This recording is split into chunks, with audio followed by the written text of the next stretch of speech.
नमस्कार सुप्रिय दर्शक बंगोपसागरे सृष्टि एक निम्नचाप एवं एर प्रभावे बांग्लादेशेर विभिन्न अंचले कालबैशाखी झड़ वज्र विद्युत सह बृष्टि दमका हওয়ার आशंका रयेछे।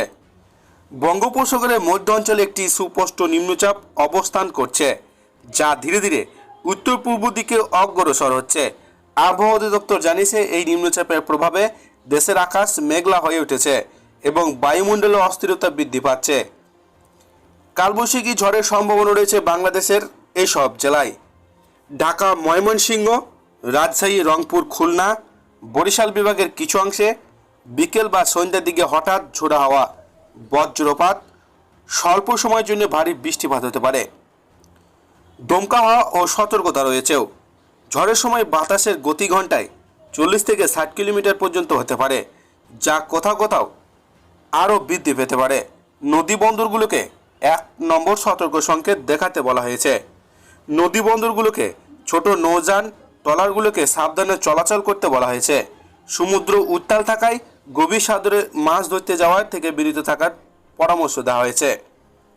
আজ দেশের বিভিন্ন অঞ্চলে দিনের তাপমাত্রা কিছুটা কমতে পারে, বিশেষ করে যেখানে বৃষ্টি হবে সেখানে গরম থেকে স্বস্তিও মিলবে।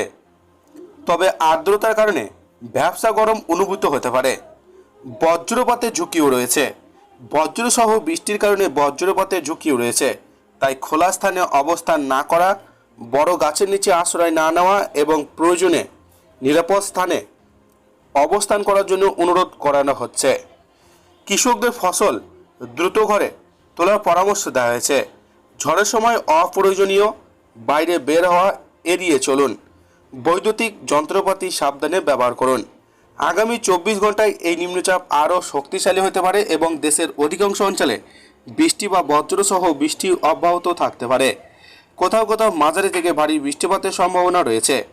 সব মিলিয়ে বলা যায় নিম্নচাপের প্রভাবে দেশের আবহাওয়া অস্থিতিশীল হয়ে উঠেছে এবং কালবৈশাখী ঝড় বৃষ্টির প্রবণতা আগামী কয়েকদিন অব্যাহত থাকতে পারে। তো এই ছিল আজকের লেটেস্ট ট্রেন্ডিং খবর। ভিডিওটিকে ভালো লাগলে লাইক করবেন আর এই ধরনের লেটেস্ট খবরগুলি পাওয়ার জন্য চ্যানেলটিকে সাবস্ক্রাইব করে আমাদের সঙ্গে থাকবেন।